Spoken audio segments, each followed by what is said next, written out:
everyone and welcome back to my channel. I'm really sorry I've been away for the last month, but it's been really busy and it's just that time of year, so it's going to be probably pretty sporadic for June as well, but definitely starting in July there will be more regular videos.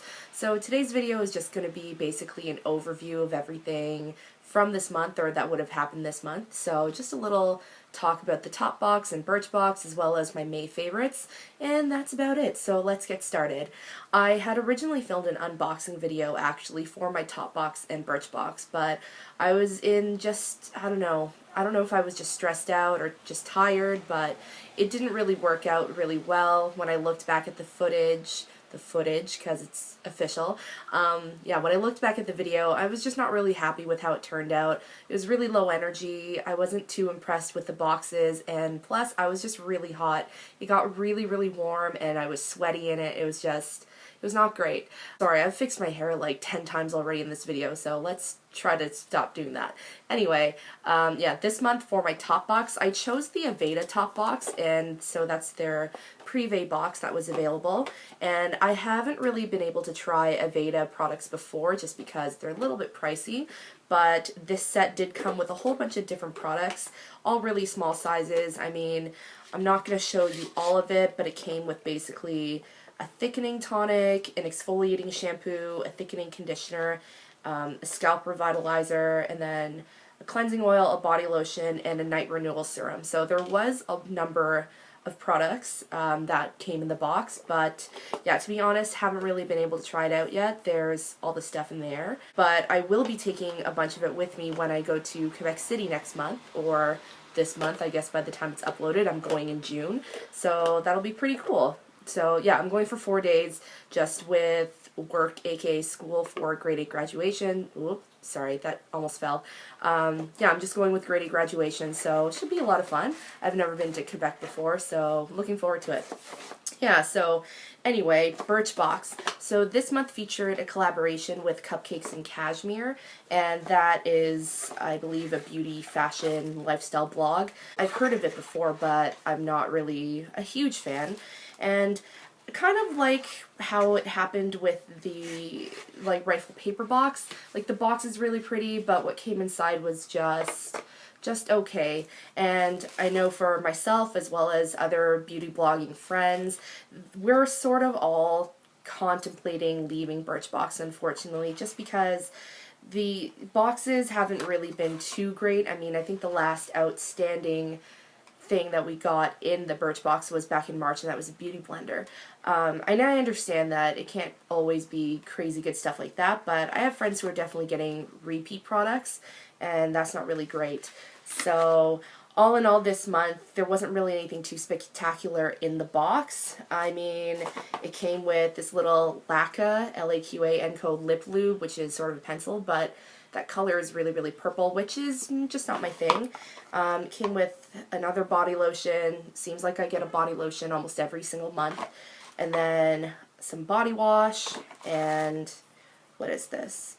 A non-aerosol hairspray, which, again, I don't really use hairspray a lot, so I don't know. It's just, it was okay. Anyway, I'm not too impressed, so I am actually contemplating whether or not I want to stay, but it's also just because I'm getting a lot of stuff now every single month, and I can't use it fast enough.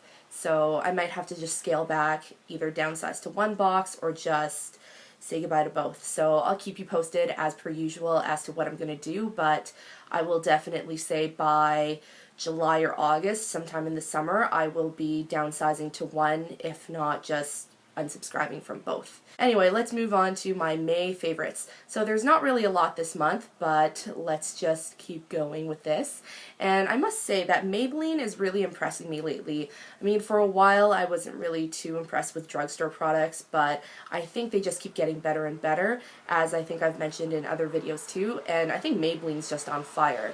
I mean, everything that they've been coming out with and everything I've tried out lately, I've been super impressed. A couple months ago I mentioned the Fit Me Matte and Poreless Foundation. Last month I mentioned the Black Orchid Color Tattoo, as well as the Lash Sensational Mascara. This month I've really been loving the Instant Age Rewind Dark Circle Eraser, and this is just, it's a treatment concealer. I use it just for underneath the eyes, and it's like it combines the Bobbi Brown corrector along with a concealer all in one. So I love how convenient this is. This will definitely be coming in my travel makeup bag, which will be a video coming up.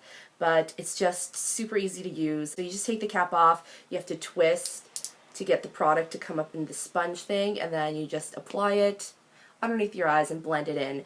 I mean, I think the only thing that I haven't gotten a hang of yet is just how much to turn it, so how much product will come out, and yeah, so I think it just, right now I've been using too much or just a lot of product comes out, so I've had to just blend some more. I'm rambling a lot, but either way, this is a really, really great concealer. So if you're looking for a new concealer and brightener or corrector, this is definitely worth a shot. I use this in the color light, which is surprising because I am generally not light, but this is a great color. My next favorite for the month of May has been the YSL Beauty Fusion Ink Concealer, and this is in the shade B50, which is called Beige, or in the US I think it's called Honey. I don't know why there are different names in Canada and the US and all over the world, but either way it's B50. It's slightly darker than my Maybelline foundation, which is great just because I have been spending a lot of time outside, and even with sunscreen and wearing a hat, I am getting darker. Not as dark as my arms though, I don't know if you can really see. Like in person, my arms are really, really brown. But either way, this is a little bit darker, so it's been working very well. I like this because it is extremely light and it provides just really, really beautiful coverage. I mean, other than this little zit here, I think my skin looks pretty good with this on. And I've also been using my next favorite to help darken it up a little bit more, just because this is still a touch too light, but in combination with my favorite bronzer from this month, it's definitely a really, really good match. So that being said, moving on. I've mentioned this before, and I believe this was in my 2014 favorites, and it's just an all-around favorite. It hit pan quite a while ago. It still won't die. So as you can see here, it's basically almost done, but there's still a bunch of product left, so I don't know how long this is going to go for, but it's a great bronzer. This is the Tarte Amazonian Clay Matte Waterproof Bronzer in Park Avenue Princess, and I just love it. It's a great bronze color, it's matte, it's waterproof, pretty self-explanatory, and it's been the bronzer I've been using for the last almost 2 years, and I love it. I will definitely repurchase. So if you're looking for a new matte bronzer, check out the Tarte one if you haven't done so already. My next two favorites for the month of May are going to be non-beauty favorites. My first non-beauty favorite is the BKR water bottle, and this is the 500 milliliter bottle in the color Cupcake. And this was just the color that I was really drawn toward when I saw it at Holt Renfrew. And what I love about this is that it looks really chic. I mean, a lot of fashion magazines and blogs have been featuring these bottles just because they don't really look like your typical, stainless steel water bottle because, well, A, it's not steel, and B, it's because they want to look more like a fashion accessory. So this bottle is actually glass and silicone, so it doesn't really keep your water super cold, obviously, just because there's no actual insulation, but the silicone keeps it from slipping, and it just looks really nice. What I do enjoy about this as well is that the mouth opening isn't big, so it's actually really good for taking to the gym with you, or just, just for every day. And they do come in bigger sizes, so I believe there's also like a 1 liter and I think a little bit bigger, but I think 500 milliliters is great. It's not going to be too heavy if you throw it in your bag. Oh, and it's also leak proof and spill proof, or leak proof. It's leak proof, so if you throw this in your bag, it's not gonna, get water everywhere, so that's pretty great. So yeah, BKR bottles, I think they're really cute. You can get them at Holt Renfrew, and you can also order it, I think, off of Amazon to ship to Canada. But yeah, and also their own site. But like I said, got this at Holt Renfrew, pretty great. My last favorite for this month is a book, and this is actually the second book in a trilogy, and this is The Rule of Three, Fight for Power by Eric Walters, and he's a Canadian author who is pretty well known here in Canada. He's written a lot of young adult books, and this is basically his newest trilogy. The first book is The Rule of Three, and I think these are just really, really great books. I mean, I can't wait for the third book, which isn't going to come out until early 2016 apparently, but it basically follows the life of Adam Daly. He's a high school student who one day while sitting in computer class, all the electronics and everything just goes out, and everything is dark and nothing's working. And at first everyone thinks it's just a regular blackout, but then when they go outside to the parking lot, none of the cars are working just because most cars have computer systems in it. And basically the community starts to deteriorate and everyone has to try to survive. So the first book basically deals with that, that's the origins, and then the second book is dealing with the aftermath. And it's an exciting story. The streets in it and the community in it is actually basically Mississauga, so people who live in the Peel area, you'll love seeing street names that you're familiar with, like Dundas and Burnhamthorpe and so on. So if you're looking for a new dystopian, sort of apocalyptic almost sort of book, and yes, it is teen fiction, then definitely give The Rule of Three as well as The Fight for Power a try. I highly recommend them. So anyway, that's it for my May roundup. I know that it was super quick and not super in-depth, but you know, I don't really want to go into like the negative parts of like the boxes and so on.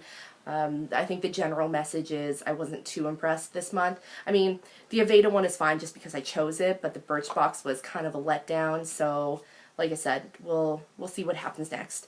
Again, I'm sorry that I haven't really been posting much or uploading much, but it's just that time of year. But definitely starting in July, there will be at least one video a week, and blog posts will definitely be more consistent. So thanks so much for watching. If you haven't subscribed yet, please do so.